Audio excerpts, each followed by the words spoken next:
This is the 12th episode of the Campers and Vans Getting Coffee. I am Travis DeRose, the guy who does all this stuff and is the host. And this episode's fun. It's cool. I think you'll like it because we have on Danielle and Tommy of Slow Car Fast Home. They are a bit different because they actually have a Toyota Odyssey Class C RV. So it's like kind of a normal, more like regular style RV, but it looks cool. This thing is sweet. It's a 1991. They totally remodeled it, renovated it, painted the outside. It's got a really cool vibe to it. Definitely go recommend checking out some photos of them and their website and stuff on their Instagram, Slow Car Fast Home.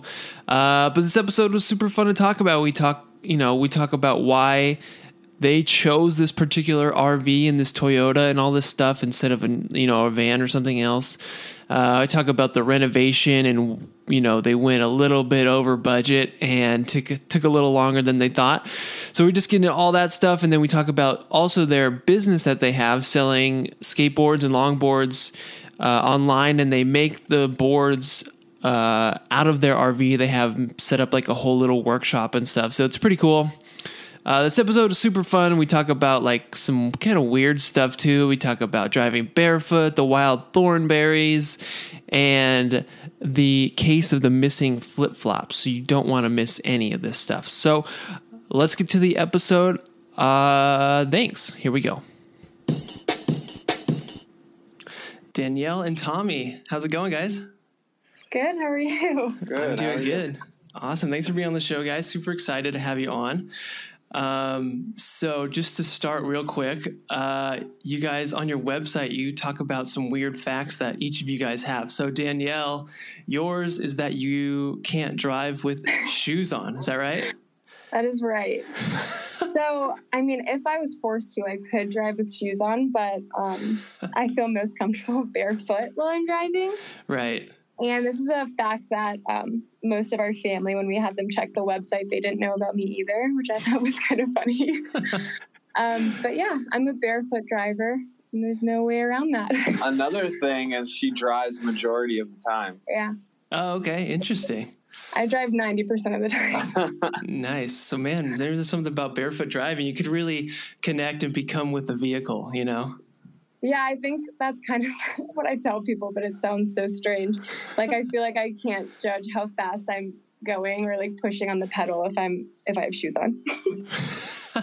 It's ridiculous. So has it always been like this, or did this start like once you kind of started driving the RV? I wore shoes in high school when I started driving. I think it's when I started driving bigger cars because I had a Tahoe, like a Chevy Tahoe. Is that what it was? Mm-hmm. And I think the bigger the car, the more I felt like I'd have my shoes off. And then we had a conversion van. I drove shoeless in that too. That's so strange. Never thought about that. That's funny. Yeah. Like, went to your driving test at 16 and you had to take your shoes off before the instructor could start? No, I didn't. That would have been hilarious if I had. Oh my gosh, so good. And then, so Tommy, yours is that you have a birthmark in your left eye, right? Yes. Wow. It's just I have a green eye, but it has a brown spot in it. Wow. That's pretty it's groovy. Majority of your eye. What? It's like majority of your eye. It's yeah, like it's half like, and half. It didn't used to be a half and half. It used to be like a quarter. Now it's half and half. Oh, wow. Cool. It's like an evolving birthmark in the eye. Pretty crazy. Yeah. My sister has a similar eye birthmark, but hers one color eye and then another color eye. Oh, that's cool. Wow, you guys are awesome. That's cool. Sweet. Okay, so let's talk about your RV, because you guys have a cool RV. It's not just a van or anything. But I guess let's start with, so why did you guys decide to live in this RV full time? When did that kind of transition happen, and why did you guys decide to do it? We were living in Denver at the time, downtown, paying ridiculous rent and just working all the time to come to our apartment and only be there for a little bit. And we were just paying there to sleep, basically. And then we had the conversion van, which we got out of town every once in a while. And we came first place we came to was Moab, and we were like, oh man, we could do this full time, maybe just a little bit bigger with the 2 dogs. And we just kind of decided after 2 years of grinding in Denver that this is what we wanted to do. Cool. So how long have you been full time in the RV now? We've been in it officially for 7 months, like traveling, but we kind of moved into it. The moment we got our foam mattress during the renovation, we were sleeping inside of it. So that was probably like back in September, but full-time traveling in it, 7 months. Okay, sweet. So you're kind of you're in it. You've been there for a while, but you're still kind of getting going. So cool. Yeah. So let's talk about, what kind of RV is it? What's the make and model of it? It's a Toyota, or it's a 1991 Toyota Odyssey. Okay. Well, it's kind of weird. The truck itself is a 1991. The coach, like the home part of it, is 1992. Yeah, it's weird how they did that. Oh, interesting. So did somebody build it at one point, or was it kind of made by like a manufacturer or something? Yeah, so the manufacturer's Odyssey, and then they bought a bunch of chassis from Toyota, and then it took a year for them to build a bunch of them out. So the back is a year later than the front. Oh, okay, I see. Makes sense. And Toyota stopped building those chassis because all these different manufacturers were building them different, building them at different weights. And I think there was like a safety issue because they all used to be on 5 lug axles. That's right. Mm-hmm. And so there's been a lot of recalls on these. So we bought one that was after 1990 because they were all correct, essentially, like the right axles, bigger engines, and just overall better motorhomes. Oh, okay. So that's good to know. So they just made that changeover after 1990 and just kind of corrected it all so everything was safe? Yeah, and then I think they completely stopped selling their chassis, Toyota, in 1993. I think 1993, yeah. Yeah. Oh, okay. Cool. So why did you decide on the Toyota Odyssey? Why was there like something that you were specifically looking for in the vehicle that you chose? Yeah, I'm a big Toyota fan. I've had a few Toyotas when I was growing up, and it actually has the same engine as both Toyotas I had growing up. And they're really just low maintenance. They're just durable trucks. So that's what attracted me to the Toyotas. I first saw one when we were living in Denver, and I'd never seen one before. So I just looked it up instantly. And then that's when really I started getting hooked on these. But the Odyssey in general, it's the tallest of all the Toyota motorhomes. So Tommy's 6'2", and the tallest point in our RV is 6'3". Mm-hmm. And then it's also the widest of Toyota motorhomes. So we're just shy of 8 feet wide. And this layout really sold us. Yeah. Yeah. Because it has the big back window that's almost like a giant picture. Yeah. Yeah, that thing is cool. That is awesome. And this thing just looks so cool after because you guys totally repainted the outside and everything. It's got such a cool vibe to it. It looks awesome. Thank you. Yeah, for anyone listening who hasn't seen it, definitely go check it out.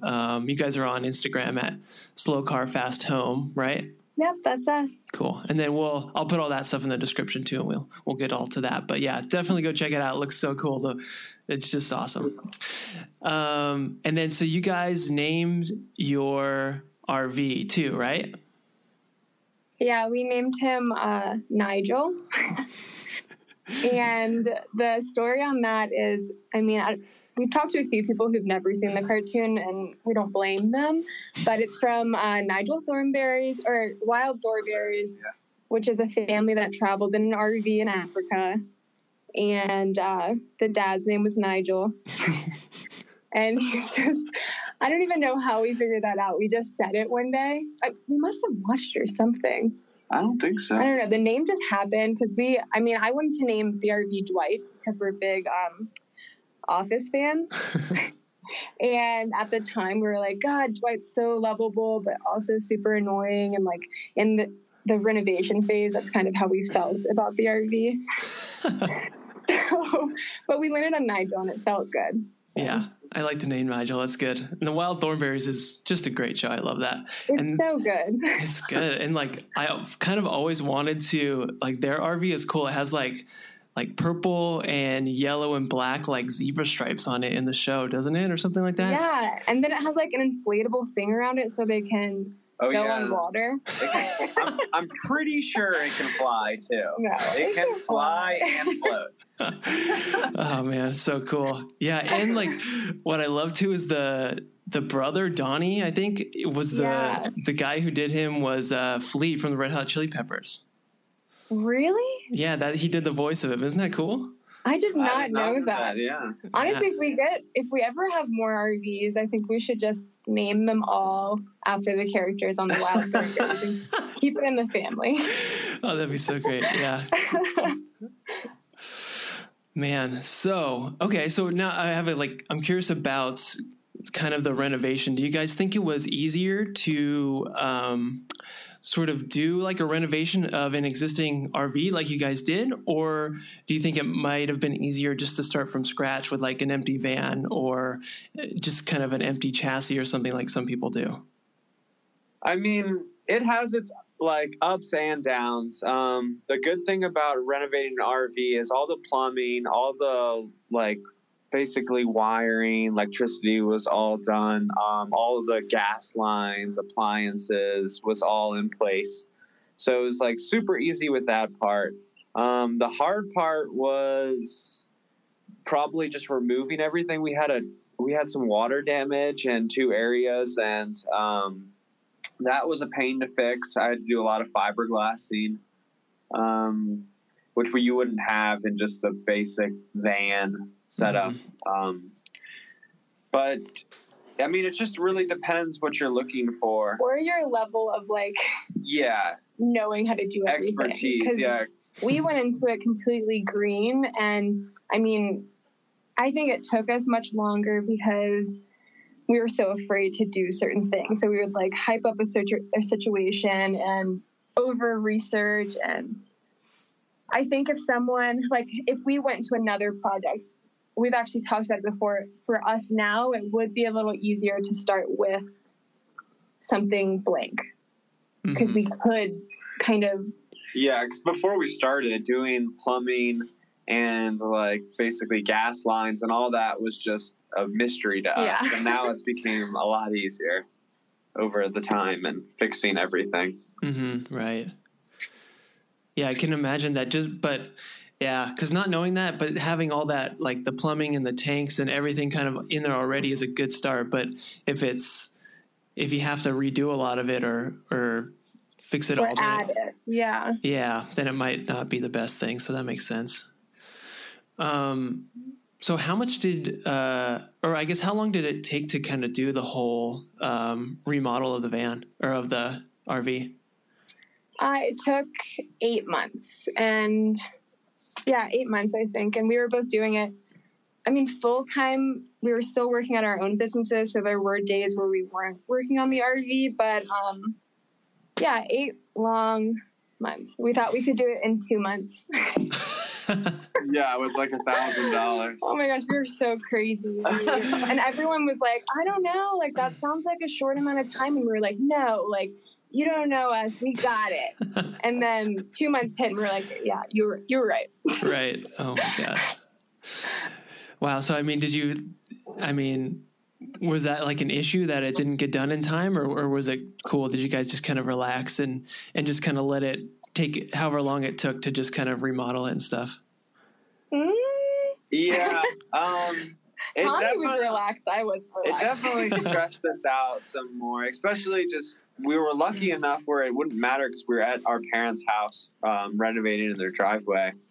But it was still just rough being home and like working every day and not knowing when we were going to get done. And we had so many plans. We started with so many plans, which probably wasn't a good idea. Yeah, and everyone's questions, because like people in the neighborhood would walk by and they would see it and they're like, oh my gosh, like when are you going to be done, blah, blah, blah. So there was a lot of other people's expectations of like, how much longer? Like, where's your first place you're going? And we're like, you know what? We don't know. Like, we're almost done. We're almost done for months. Wow. So then, do you guys mind sharing how much you guys paid for the RV and for the renovation? Yeah, so the RV was listed for $11,500 on RVtrader.com, and Tommy and his dad flew out to go see it, and right outside of Seattle, Washington, and Tommy's dad went with him because he knows a lot about cars, and they got the price down to $7,500. So wow. They bought it that day, and then we worked for 4 months before we started actually working on the RV. So we saved up quite a bit more money again. And then we put back into it around $7,000. Okay. That's not bad. That's pretty good. No, yeah. We thought, again, 2 months and like $2,000. We could have we could have done it for less, but we made a lot of mistakes along the way. Had to rebuy a bunch of stuff, had to redo the floor twice, had to redo some walls. And then we had to make it like work accessible, and definitely we spent a lot on cushions and the foam and all that stuff, and we had to get vinyl cushions just because our two dogs are pretty dirty, and they're gross. Yeah, and the vinyl is just super easy to wash off or wipe off, so we just spent a lot of extra money on stuff like that. I mean, we had a conversation at one point after we passed how much we wanted to spend, and we were like, okay, we can either go all in and just make it something that we want to keep for the rest of our lives, or we can say, let's back our budget down, really, really just like make it, like we have to make it cheap. So we went the other way and just put our hearts and all of our money into it. Yeah. And we felt pretty comfortable doing it because the truck was in such good shape. Like after the tune up and everything, we still only had like 54,000 miles on it. No, we bought it at 58,000 miles on it. Wow. So, and this engine will last for hopefully over 200. Don't think so. Yeah. Perfect. So, you guys found this on RV Trader? Is that what you said? Yeah. Yeah. We were searching for probably 3 to 4 months, just looking at Toyotas. We went out and saw a few actually in Colorado, and we liked the layouts some, but a lot of them were in pretty bad shape. We opened one and there was mouse poop all over the engine. Oh, no, not a good sign. Yeah. Geez. So, I mean, I guess, was RV Trader kind of the best resource for that, or did you guys try Craigslist or anything? Or we were mostly on Craigslist looking. That's when we saw the two other ones. But I just found there was only one of these on. Like I was just searching everything. I just wanted to see what was out there, and I found this guy, or found Nigel, and I just fell in love with the layout, like the shower behind the driver's seat, and that was tucked away, and then it had like basically just the living room in the back. I love that setup. Oh, okay, cool. Yeah, that living room with the big window and stuff is awesome.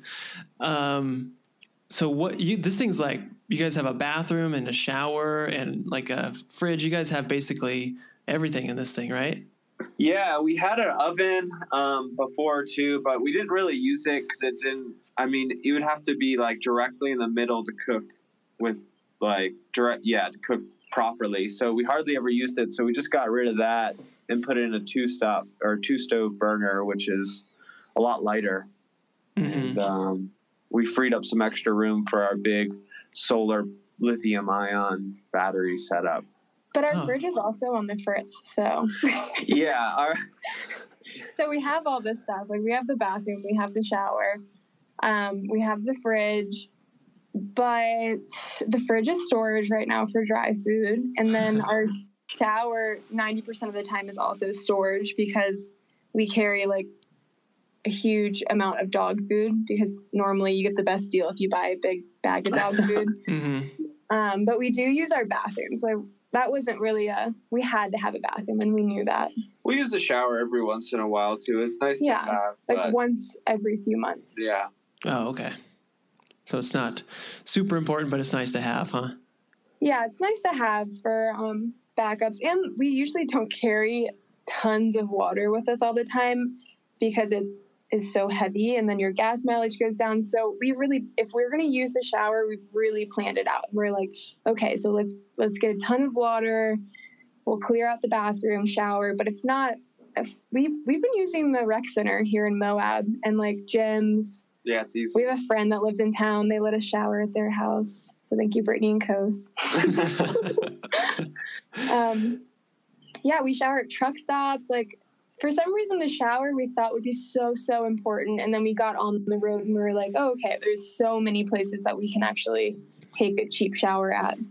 That was actually my hardest, like, it was like the hardest thing to overcome for me because I woke up every morning with a shower and just loved taking showers. And that was like the first couple weeks in, that was rough for me.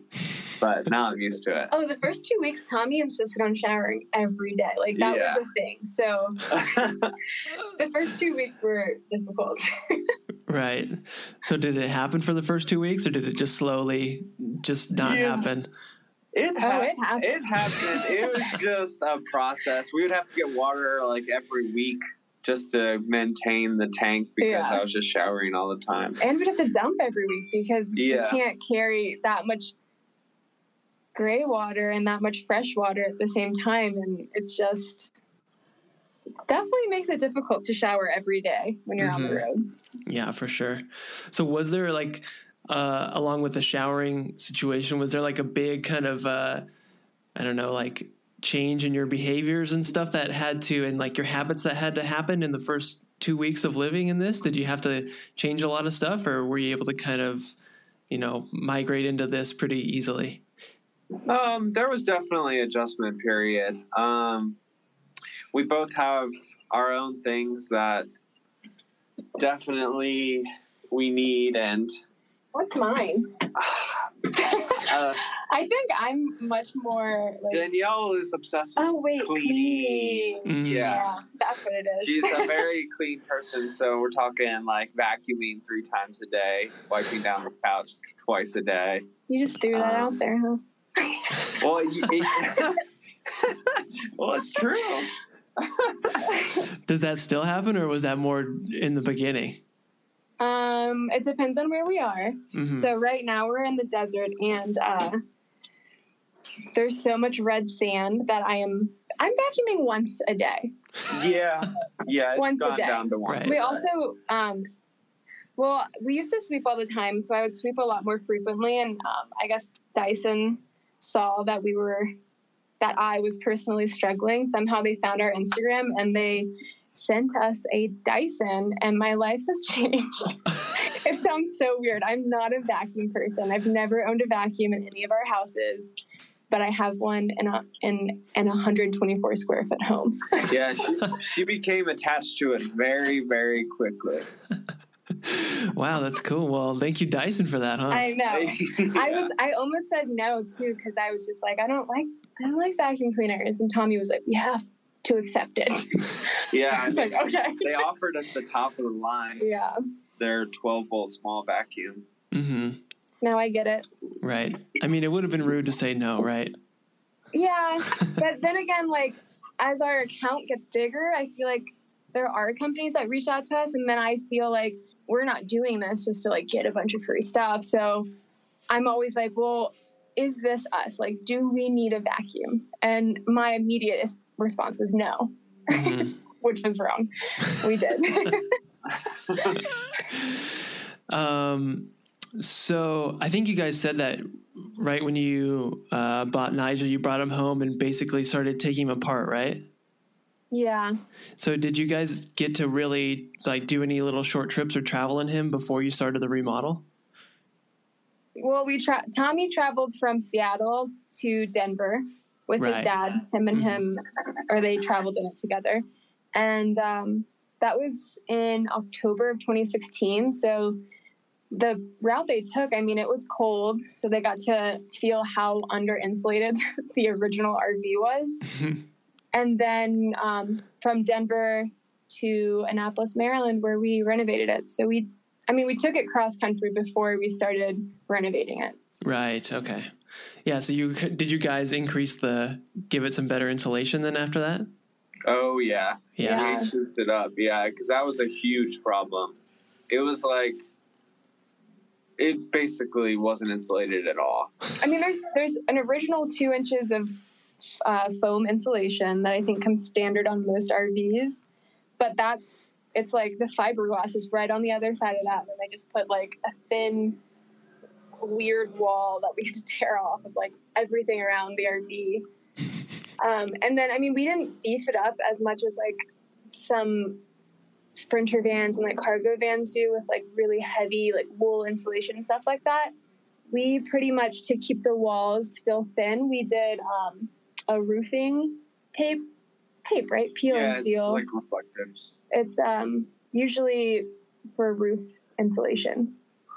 And yeah, so we just like pretty much the entire RV is wrapped in that. And then in the bedroom, we have like some spray foam under the ceiling.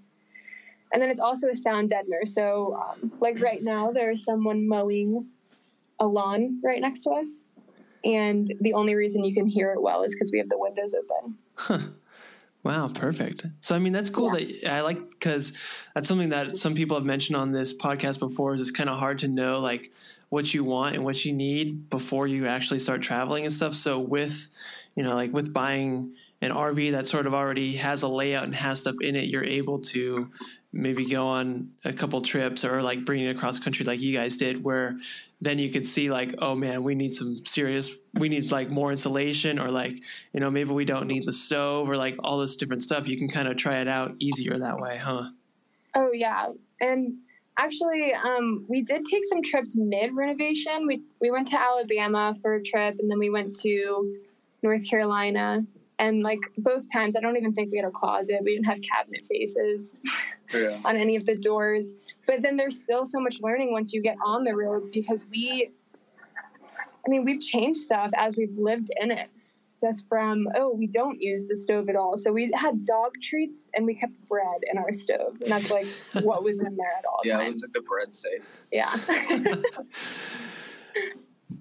So you guys have, I think you didn't have it initially, but now you guys have solar on there. Is that right? We do. It's been a month since we've gotten it. Cool. It's a huge game changer for us. Yeah. Especially with work. So, can you just tell me about the solar setup and stuff like that? How's it going? So it's been great. I mean, we're in Utah, so it's sunny like 90% of the time. I think we've had 2 days where we actually started to feel the difference of having sun all the time, like our battery drained and all that. Mm-hmm. But we have 3 130-watt solar panels from Hummeless Power Supply. And then we have one of their lithium-ion batteries for storage. And normally the battery bank that they gave us is the smallest unit for a normal home. Like a one-bedroom house. Yeah, but like in a hurricane situation, they can run large appliances off of it if they need to, or they can run a lot of small things off of it. So it's pretty beefed up for our RV. But it runs all my power tools all day, which is pretty epic. Yeah, Hummeless was great. They we knew we needed solar from the very beginning, but Tommy and I both, again, are green on that subject. So, I mean, we've looked at a bunch of different companies. We almost ordered several different things, and then we were like, wait. Like, how do we know this is exactly what we need? How do we know we're not going to underpower ourselves or order a bunch of components that don't work well together? Because we've heard that happens. So Hummeless, I mean, we got to go out and meet them. They specifically asked us what power tools we were going to run, how long we were going to run them for. And they checked everything. They'd plug it into the system and say, okay, for your router, you can plug this in and you have 5 solid hours of use for your router. That's like the biggest power tool I have. Yeah, so they were really cool. And I mean, it's pretty surreal that we don't have to run our gas generator to like send an email on our computer or like cut one piece of wood. Like it's been amazing. Mm-hmm. Yeah, very cool. So that was Hummeless that helped you out? Mm-hmm. Yeah, they are based in Linden, Utah, which is just south of Salt Lake City. And yeah, they're a really cool company. They just did a giveaway and gave away one of their smaller portable systems, and it went to a Toyota motorhome, and we were like, yes. The coolest thing about their setups is it's not like a lead battery, so you can drain it past like 50% without it becoming the new, basically, bottom. Like we have a float on, so we've drained it to empty by accident, but it's technically not empty, and there's always a float that protects your battery. Mm-hmm. And then even when we have our solar panels out and we're charging, there's a float to protect it from overcharging. So, like, a funny way that Erica at Humless said it to me is it's pretty foolproof. Like, you can be completely new to batteries and not ruin this in the first, like, few months of owning it, which is important to us. Yeah, and it's an all-in-one type deal. We don't have a controller and all the inverters and outverters. Yeah, so right now it's not even wired into our RV. It's just in its little compartment, and there's AC outlets on it, and then there's DC plugs. So we have a what's that called? A power strip? Yeah. A power strip running through the cabinet, and we can plug in through there. And then we have an extension cord running over to our bed behind all our cabinetry that's plugged into our main power strip over there. So like the computer, printer, everything. So it's not even wired in. It's just sitting there. That is cool. That's awesome. Yeah, because that's so cool that they kind of make it a little package, because this stuff is really confusing, especially if you don't know anything about it. Yeah. That's awesome. And then that's cool that it's just kind of like a, I don't know, you don't even have to really do a full install. You could just kind of have it in there, and then you could almost like take it out and move it into a new RV or van if you ever wanted to change it up, you know? Yeah, I think like one of their ads on their own Instagram is like their little portable camping ones. They're small enough to like throw in a backpack, and you can throw it in your tent and have, I think they were calling it a fuel-less generator. That's how they were describing it. Because I think the family went camping one time and someone kicked on like a diesel generator. And so they were like, okay, we're going to make one that is fuel-less. But it's essentially a lithium battery. Dang, it's cool stuff. So it's Humless, HUMLESS. Is that right? Yep. And I think their Instagram is Humless Power. Okay. At Humless Power. Perfect. Cool. Thanks for sharing that, guys. That's awesome. Yeah. I'm sure that'll help some people out for sure. Yeah, that's kind of cool though, that you can just, you can build your RV or van and not have to invest in solar right away, even though if you know you want it, because it's pretty expensive generally to get that. So you can build your whole thing and then know that you can always add this later. So that's nice to know, I think. Yeah. And I think even when we were in our renovation stage, we knew we needed it. We knew we wanted it, but we just went too far with our renovation budget. And we were like, okay, well, let's try it out. Like, we'll just go and see how badly we need it. And we needed it. Yeah. So you needed it for your power tools, because you guys basically make a living making longboards and artwork and wood signs and trays and all this kind of stuff, right? Yep, it's all done right on the side of the RV. We added this stainless steel flip-up table that I work from, and then I have a little awning over it if it's raining or if it's too sunny. And then we added a trunk on the back, which I keep like extra wood and all the more supplies, more paints and everything. So like our whole RV is basically designed to carry all of our work stuff with us and live comfortably.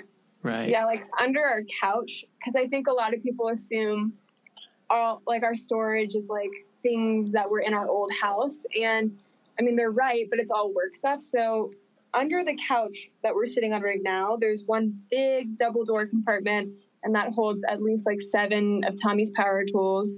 The next one is all paint and like stain, sandpaper. Paintbrush. Then the next one is like more wood, paintbrushes, and then there's a cabinet over our couch area, and that's where we dry all the artwork. So like the longboards have a rack built into it, and we can it's have got like a pegboard in the back, so we can change it up all the time depending what the size of the artwork is. Yeah. And it keeps the dog hair away too. Yeah, that's a big thing. Oh man, the first longboard we did completely in here. It was a really intricate custom order, and I'm like sitting in here like, Tommy, there's dog hair in the paint. We have to figure this out. Oh man. So like that's a big thing. Right. It was like having a shag dogs in your longboard. workspace is hard. Yeah. Wow. Well, that's cool. You guys have like the coolest little like traveling workshop ever. That's awesome. Yeah. So, I mean, can you guys tell me about about your longboard business and stuff? Like, how'd you guys get started with that? So this started probably 4 years ago in North Carolina. Tommy's always making things, always. And I mean, his dad is the exact same way, so I totally get it. Because we went home for some holiday, and Tommy had bought a blank deck online and took it to Maryland with us. And I guess him and his dad were just going to like play around with it. But this idea came up from Adirondack chairs that his dad makes, which are like beachy wood chairs that you see in any coastal town. And he does cutouts in the back of them, like palm trees or starfish, all this stuff. And Tommy was like, so you think we can do this on a skateboard? And they did it, and they put wheels on it, and it worked. Yeah, I started riding around, and then all my friends in North Carolina were like, oh man, that's sick, can you make me one? And then, but they started buying them, because I think that's important to say. Because they started handing me a bunch of money. Yeah, when your friends start buying things from you, and they're not like, "Oh, can I just like get this for free?" I'm always like, "Okay, we have something good." And yeah, from that point, I mean, we were just cranking out skateboards in our house in North Carolina, and then the place we lived in North Carolina, Wilmington. It's just a small town. It's beachy. We had a few boards in a shop there, but kind of felt like we needed to move on from that because there's not so much of a small business. There's not like markets that you can vend at. It's harder to meet other small business owners. And we had gone to Denver before, and I mean, it's hard to find a big chain store in downtown Denver because they care so much about small businesses. So we moved there. Yeah, Colorado is one of the places we lived where they just support small businesses so much, like more than anything, really. People love it out there. It's awesome. Yeah, so we had the Instagram Low Tide Longboards, and we started that in North Carolina. It kind of took off while we lived in Denver, and we got into a shop in downtown Denver, which was really cool. So we've gotten in shops in Denver, Maryland, and North Carolina, so like all the states we've lived in. And we were going to markets and farmers markets, all those little pop-up events all over the city. They're like drinking and music, all those kinds of things. And yeah, it's just been something that we did on the side of our part-time restaurant jobs, because we always have worked in restaurants while we do these little things at home. Yeah. That's cool. That's an awesome story. How you guys just kind of just had the idea and then it just took off and people loved it. That's so cool. It sounds fun. Yeah, I think we always come up with ideas of things we want to do, and then we just do them. If it feels right, you just have to do it. And that's kind of how we base everything. I mean, moving, like everything in our life, we kind of, it's like, I don't know how to describe it. If we have an idea, we have like a firm conversation about, okay, are we going to put our everything into this? And then after that conversation, like we kick it into overdrive and we do whatever we have to do to get where we want. I like it. Very cool. So you guys have all these ideas, and then you just got to really kind of take a minute to think about it and decide if you want to actually kind of pursue and continue with this idea. Is that right? Yeah. Cool. And then awesome. Tommy has his own little like woodworking. He does a bunch of stuff that I'm not involved with because I go crazy. I get so excited to do all this stuff, and then I go overboard. So he has his own wood art outlet. And Danielle has stuff like that too. So she does her paint. We just started the wall art pieces, this week? Yeah, I used to paint a lot, and then I stopped painting. And then I started painting when we did the longboards. And now, I mean, we're driving around all the time, and we were in the city and saw a bunch of pallets that had really nice wood on them. And so we took half of it for firewood, and then half of it, Tommy made a bunch of little pallet canvases, and I've been painting those. Nice. That sounds fun. That's just awesome that you guys are we're sort of able to turn your hobbies and stuff into a business, but then also still have time to just do, the stuff that you want to do and fun stuff. I like it. Yeah. I mean, there's definitely still a balance because like last week, for instance, we had a bunch of friends camp with us, and it was like a bunch of different couples. So it was kind of weird. It was like back-to-back camping, and we didn't get any work done. We kind of were like, okay, well, if this is what we're choosing to do this week, not work, then we know next week is going to be nothing but work because we both get a little uneasy if we're not putting effort into our businesses. Yeah, for sure. Yeah, right. We get really uneasy. Yeah, that's like a lot of my anxiety comes from not working, which is super weird. But I don't know. I really like it. It's just relaxing to me. It soothes everything when I'm working on wood because you have to be so patient. So it's just like it slows me down basically because I'm a really fast-paced person. Yeah. Mm-hmm. Yeah, no, I totally understand.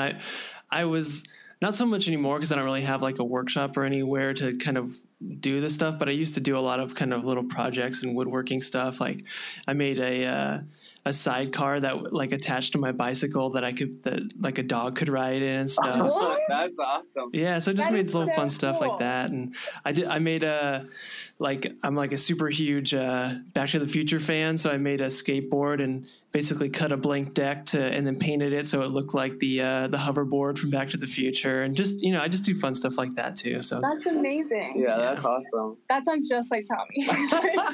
I'm not the woodworker in this pairing. So you guys have your two dogs with you. They are Missy and Trip. Is that their names, right? Yep. Cool. And you guys adopted both of them? Yeah, we got them for free. Yeah. We always tell people this. I'm like, I mean, technically the shelter was supposed to charge us a $6 like rabies shot, but for some reason, every time we went there, they were just like, to get rid of they're them. gonna just take it. Just take the dog.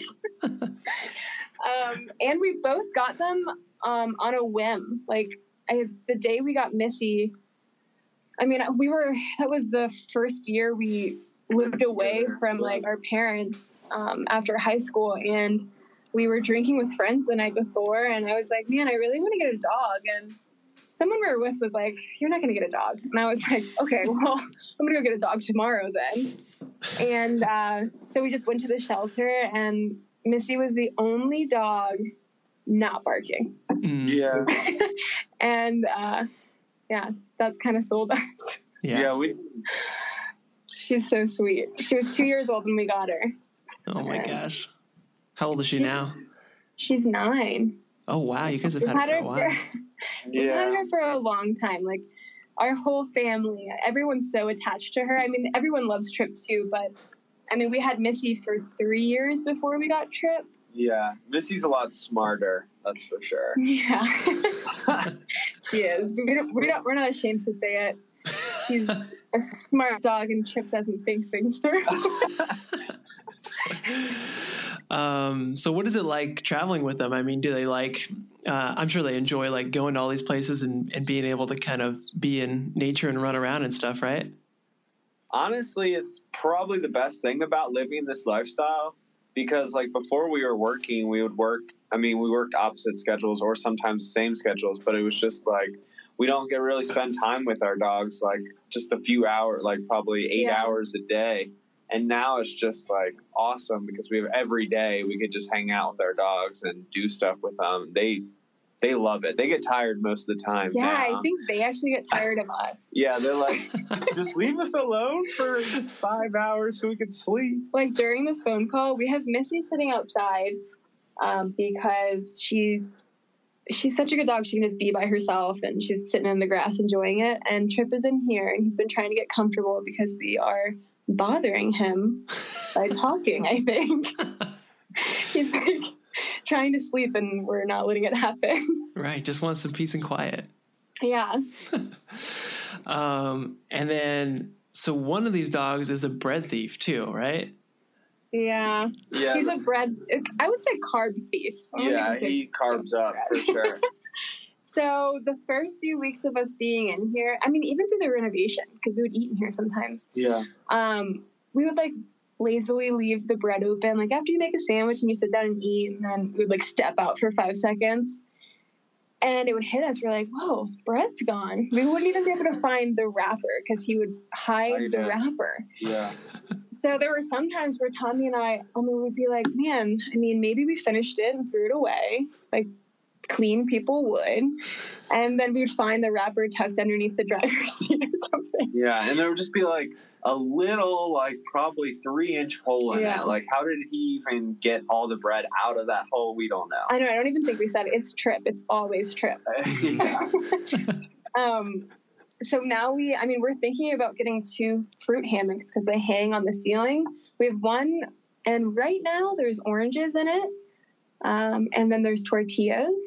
And then there's a loaf of bread hanging over half of it because that's where you got to be up high. It's got to be high. And we have like a standing desk too, and that's where we had it the one night. Yeah, and he jumped up on the bed, which is a pretty far jump. It's probably like 3.5 feet. And then he crawled along the counter and got it. And we're just impressed. Like, I'm not even mad. It was just... I'm not mad anymore because it's always our fault. Yeah. If we leave it out at this point, it's our fault. Mm-hmm. But that's great. Just impressed by how he can get that all the time. That's hilarious. Yeah, and so quickly. Like sometimes it's like less than a minute, and I'm like, the bread's gone. Yeah, or we'll walk into the gas station to pay for gas, and we'll walk back, and his head is in the bag of potato chips. Yeah. And he knows that we're coming, so he's looking up trying to get the bag off, but he can't. His head's in it. Yeah, we've learned with him. It's a small space. You gotta hide stuff. Mm-hmm. Oh man, that's hilarious. Dogs are the best. I love them. They're so great. And we even had someone, because we have a rule also in the RV, if someone's cooking, the other person is either on the bed or on the couch. Like there's only one person standing in the kitchen while we're cooking, and we also allow one dog to be like at our feet.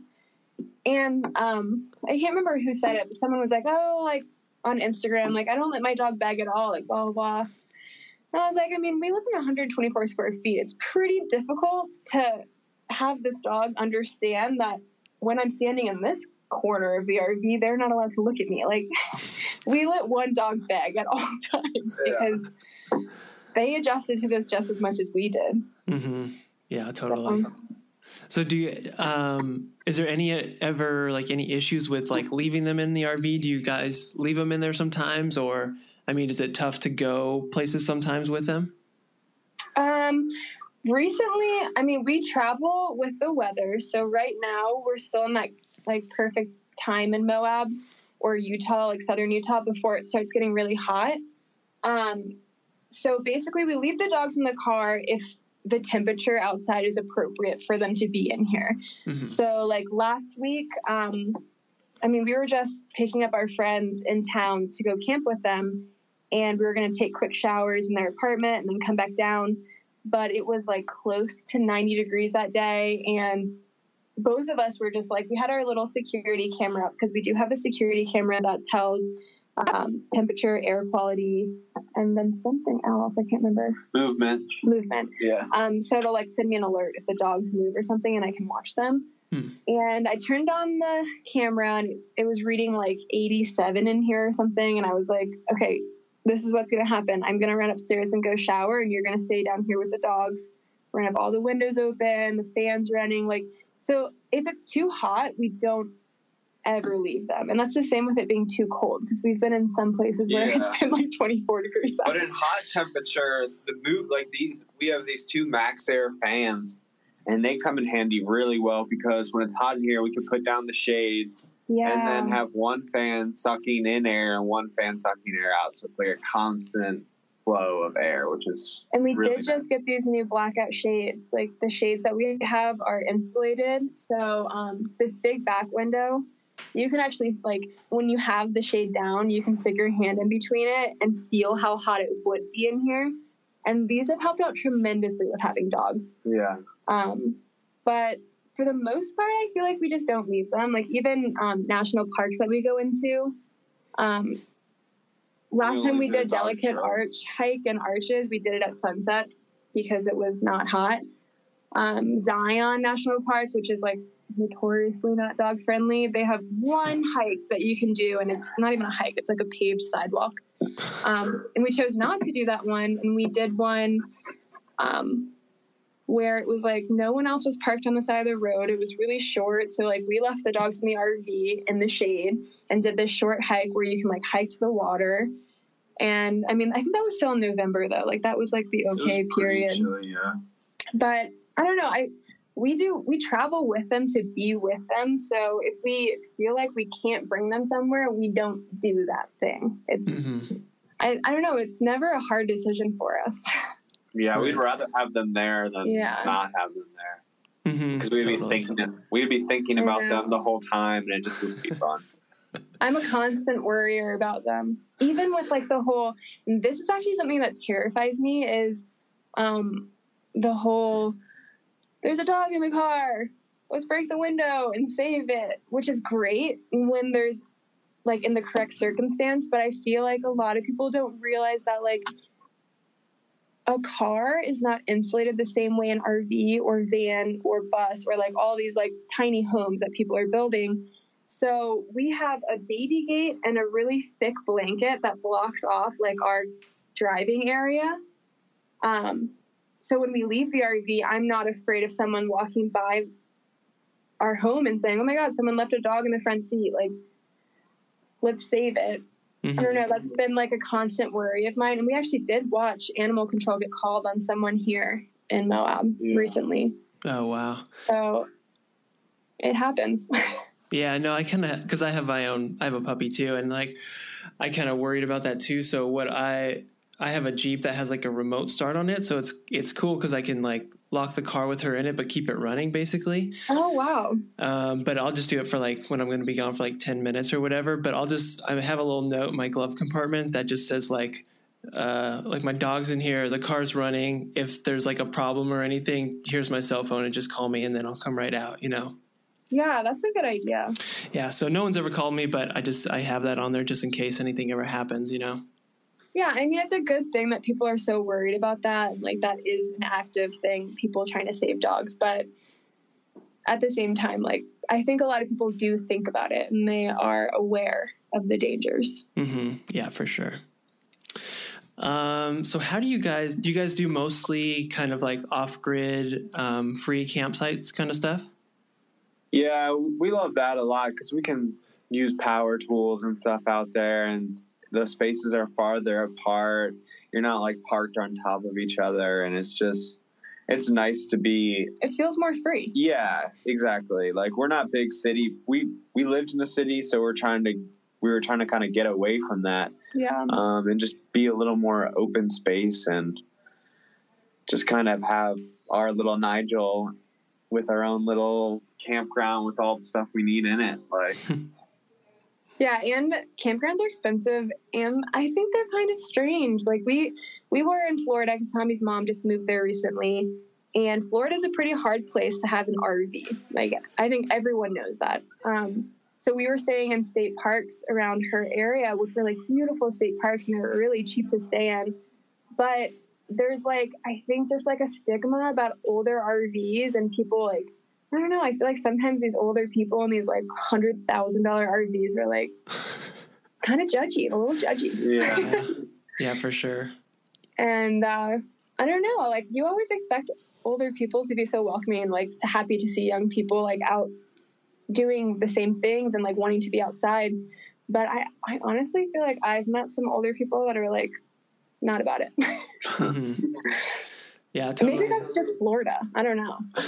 Because we've only really stayed in them in Florida.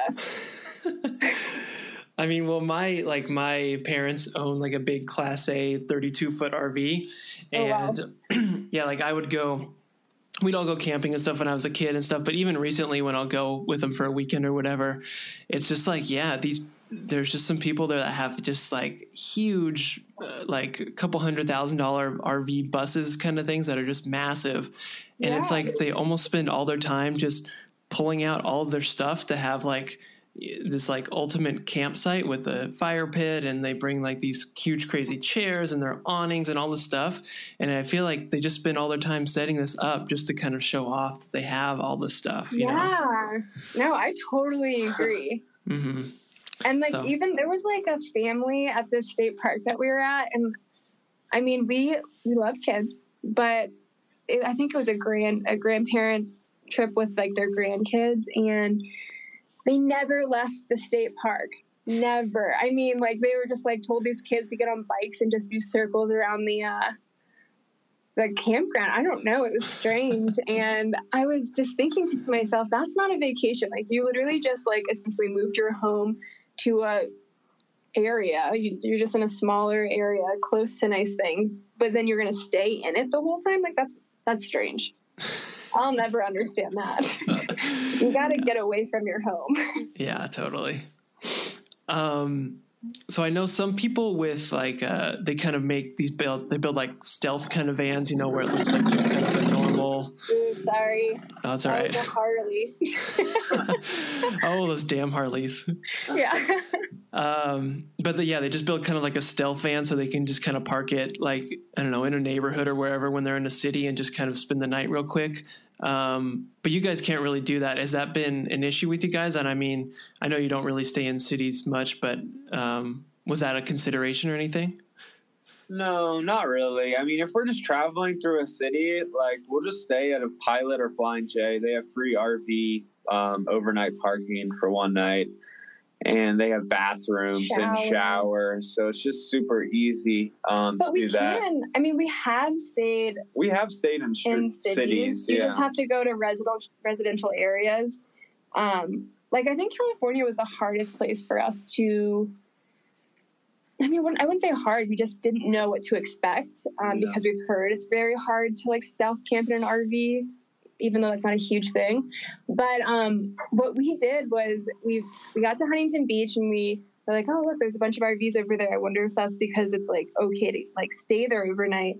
And like 10 p.m., everyone started leaving. So we were like, okay, let's follow everyone. So we noticed that everyone just goes into these, like, it's usually right outside of the city district. Like, you can't be in, like, the busiest part of town and expect to sleep in an RV that has, like, your Instagram name and, like, all this stuff on it.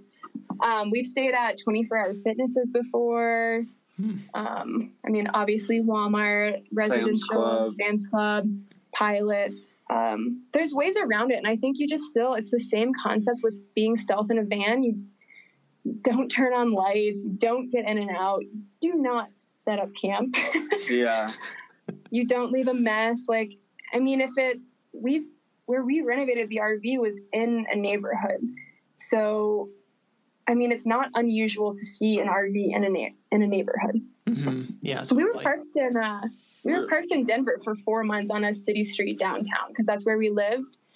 You just have to know a little bit about the city. I mean, you can Google everything about it, see what their city rules are. Because, like, even some cities don't let people overnight in Walmarts. And that's not Walmart saying no. That's the city ordinances saying, like, we don't allow it. And California has regulations on the height of the vehicle that can park there or the length. It's a big one. Our length can fit in a normal parking spot. So that's usually pretty good. But the height in California is like, even if you have a Sprinter, you would have to have a pop one that is low or something, because we had friends that have a Sprinter and they couldn't even stay in some place in California just because of the height restrictions. They're just trying to limit what's going on. Well, as stealth as we all think we're being, I think everyone's aware of this like boom of like the younger generation wanting to do this. Mm-hmm. And how stealth are we all? Because we're in Moab right now, and anyone that's been here, I mean, you pull into the city and everyone in campers, vans, anything, you outnumber the people in town. So, like, I don't know. It's just so interesting. I think as stealth as people can get, there's still an awareness of what's going on.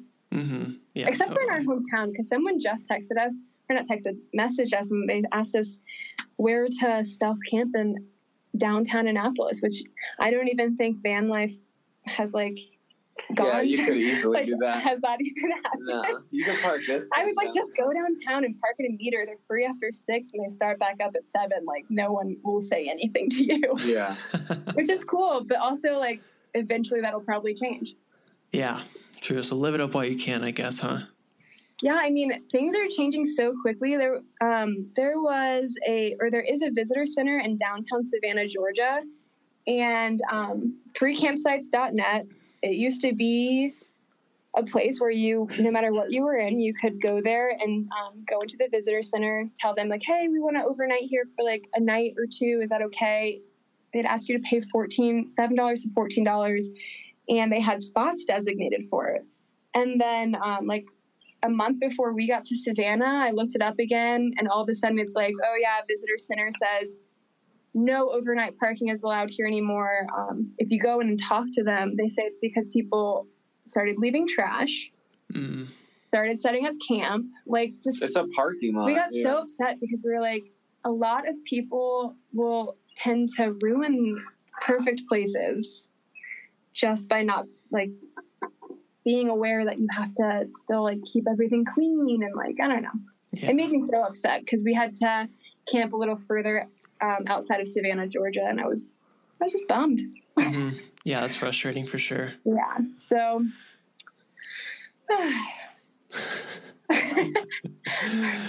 oh man. Well, man, cool. Geez, well, thanks guys for sharing all this stuff. This is awesome. I just have one more thing I want to ask you about. You guys, before we talked, you mentioned a flip-flop story. So can you guys share that with us? Yeah. We tell so many people this story because it was just so strange to us. We camped on a beach in South Texas, and it was our first time camping on a beach because you don't need four-wheel drive or anything. And every morning we'd move the RV closer to the water because like the tide would go down and you'd get this like beautiful sunrise through the back window. And so we went to play with the dogs, and I took my flip-flops off, and then we ate breakfast, and I forgot about them. High tide came up and took my flip-flops. And we're eating, and Tommy's like, oh, your flip-flops are running like down the beach right now in the water. So I got up, and I could only find one. And so I was like convinced I could find the other one all morning, and I was just like scanning the beach because I didn't want to buy new flip-flops. It just seemed like an unnecessary, silly purchase, and it was all user error. And so I'm just scanning the beach for like probably 2 hours, which sounds excessive. Yeah, we drove back and forth. She said that the tide could have took it. Well, there was a theory about a seagull. If I found one, I was under the idea that I would find the other because like how far could it have gone? And so the seagull theory was that a seagull picked it up and like took it further out. But I saw a lady scanning the beach for shells, and she had been walking for longer than I had. So I was like, she probably saw my flip-flop. So I go up to her and I'm like, hi, excuse me. And she doesn't look at me, and she doesn't turn around, and she doesn't say anything. So I naturally assumed that she was blind and deaf. And I went back. This is like all real, because I went back to the RV, and Tommy's like, what'd she say? And I'm like, well, I mean, I think she's blind and deaf, and I didn't want to bother her or like scare her or like have some sort of miscommunication. And so I think at that point I had kind of given up, and I was like, whatever, I'll keep this flip-flop. Maybe I'll find it in a few days, because we were there for like a week. And then like 2 hours later, the cops come rolling up to the RV on the beach, and I was playing in the water. So Tommy, you talked to the cop. Yeah, they just came up and asked if you were my wife or girlfriend, and I said yeah. And then she was saying that she had a person come up to her and complain that she feared for her life, that she was scared to go home. And I was like, oh, I don't know why. She was just asking about her flip-flop. And then I'm pretty sure. I think you came over to see what was going on.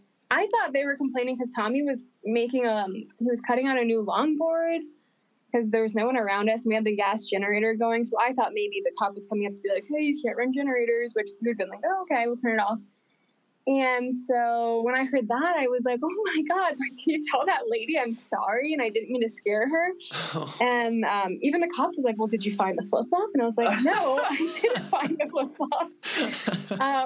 So this flip-flop turned into such an ordeal. So after that happened, the cop was like, okay, well, like, you guys are fine. I'll go back and like tell her the story, because it was a really small town. Like, you could tell locals knew each other, the cops knew everyone. And I think on this beach, because you could pay $10 for a year pass and stay for a year. Like, wow. There was no time limit of when you had to leave. I'm not going to put the name out there because I don't want it to get super busy. But so the cop kind of said, I think the word she used was undesirable people. Sometimes there's undesirable people that squat on that beach for like the year. Mm-hmm. And so a few days go by and she's like still scanning the beach for shells, and we just like never made eye contact again because I didn't want to scare her. And the last day we were there, she walked up to us, and I was outside and I was like, hi, and she apologized, and we kind of got to know each other a little better. And she said she lives on the island by herself, and I think she had something going on, I don't know, but we parted ways with like feeling better about it, and she apologized, I apologized, and then like 2 more hours later, she comes back and knocks on our camper and like gives us a $50 gift card. I guess as a sorry, and then she said that she knows how hard it is for people around our age around the holidays, and it was really cool. I bought new flip-flops. So, yeah, it was super strange, and I actually almost cried because I thought it was so sweet. Like, I looked crazy. She obviously thought I was crazy. I don't know. She seemed a little crazy to me, and we just didn't understand. Mm-hmm. So. Dang, crazy. And then a $50 gift card and new flip-flops, so it all worked out. I know. And, I mean, that was probably one of the weirdest situations we've been in. Sometimes we still get, like, someone will be parked next to us and we'll look over and I'm like, why are they staring at us? And then they'll get out and they'll be like, oh, we love your RV. Like, tell us more about it. Yeah. Instagram. Oh my gosh, that's been the weirdest thing that's been happening recently. People have been taking pictures of the RV. Like, they'll pass it and we'll be in it sleeping and they'll be like, we saw you. And I'm like, hi. But we're getting like messages from people that pass us so much more frequently, and it's so different. Especially out here in Moab, there's just so many people living like doing this. The same thing. Yeah. Mm-hmm. Wow, Nigel's becoming like a celebrity. Yeah, people only care about Nigel and the dogs, I swear. People love the dogs. People love the dogs. Oh man, that's so funny. Yeah. Whew. Wow. Well, cool, guys. This was so fun talking to you guys. You guys are awesome. Your RV is just so sweet. Again, I just love the vibe of it. It's so cool. And what you guys are doing with your longboards and building all this stuff, it just sounds so fun. So can you tell everybody where they can connect with you and find you guys on Instagram and your website and everything? So on Instagram, you can find us at Slow Car Fast Home. And then our website for our travels, and like if you're interested on like our solar setup or our build, we started a blog and then a bunch of pages about that kind of stuff. And it's www.slowcarfasthome.com. If you're wondering where you can find our longboards, it's called Low Tide Longboards, and that's just at Low Tide Longboards. And then the same thing for the website, lowtidelongboards.com. Cool. Perfect. And then I will, I'll link to all that stuff and have it all written out in the description too for people to see and click on. Awesome. So perfect. Yeah. Thanks again, guys. Do you have any like parting thoughts or suggestions or anything you wanted to say to someone who's maybe, thinking about buying an RV or something and kind of living in it full time? I hate to say have a plan, but like definitely have some sort of plan. Yeah, like maybe go out and rent like a conversion van. Yeah. In the beginning, like one of those juicy vans, and just see what you actually need. Yeah, and I think there's a big trend going on where like everyone feels like they have to be in the same thing, and we're very realistic about what we need. So, like Tommy said, rent a van, rent a Sprinter van. There's so many companies that do it. Rent an RV and see what you are okay in, because if you're not okay in the small space that you find, like you're not going to have a good experience, and that's just purely on your own needs. So just think it through. Right. Very true. And what's cool about yours too is it's not really like that big of an RV. It's just kind of the size of like a bigger truck, really. Right. Yeah. We're Class C. Oh my gosh. Yeah. My parents actually just got a truck because they're buying an RV. It's all happening. Yeah. But they have a diesel truck now, right? Yeah, they're gonna get a fifth wheel, and it's the same length as our RV, and it blows my mind. I'm like, ours is not big. Everyone thinks they're like, oh, so how is it like traveling in such a big vehicle? And I'm like, well, I mean, if you've been in a pickup truck that's decent size, then you probably know. Yeah, and like a Sprinter van, they have them in 22 feet, same size as this. Like our friends had a Sprinter van, was the exact same size of the RV. Yeah, so there's a lot of options. And also one last thing, because this has been kind of something that's been happening, is and it's not about the length of the RV. We've met amazing people on the road, and then like they'll come up to us because they either see the RV and they're like, oh, what is this? Or they follow us and they instantly say, yeah, like I almost didn't come up. I just felt like I'd bothered you guys. And we love meeting everyone. And I think like some of our best friends right now that we've met on the road just came up to us and they just gave it a shot. And like now we hang out with them like at least 2 times a week. And like some random person, and when we were in Home Depot fixing part of the RV, they said they followed us and he invited us to his house. We hung out. He let us plug in. It was just, we've met some amazing people. So never be afraid to like socialize, because like it can be such a like independent life. Like Tommy and I could very well not interact with anybody, and it would feel a little strange. Like, yeah, we love time by ourselves, but we also really love meeting people. So don't be afraid to like go up and say hi to everyone. Most people are social. Yeah. Yeah, very cool. I'm glad you guys said that. That's awesome. Because, yeah, I mean, and you have like the perfect icebreaker even to come up and talk to anybody, just talk about their camper and what they're doing and where they've been and stuff, so. Yeah, exactly. I mean, we've done tiny house festivals, so we're never like, we're never tired of talking about it. We're pretty like used to it at this point. Yeah, for sure. We had like tiny house festival. We had a line outside of our RV for like all day, like 4 in, 4 out, and it was just constant tours. Yeah. Dang. Cool, man. Well, Danielle and Tommy, thanks again for being on the show, guys. You guys are awesome, and thanks for sharing all your info and being so open. Super appreciate it. Yeah, thanks for having us. Thanks. Our first one. Yeah, super cool. You guys are great. It was awesome. Cool. Well, thanks again, guys, and have fun with the rest of your day and traveling and everything. All right. All right. You too. All right. Bye. Bye. Hey guys, this is Travis again. Just wanted to touch on a few things. Episode's over, so you can just turn this off and shut it off now, but had a couple things I wanted to share with you.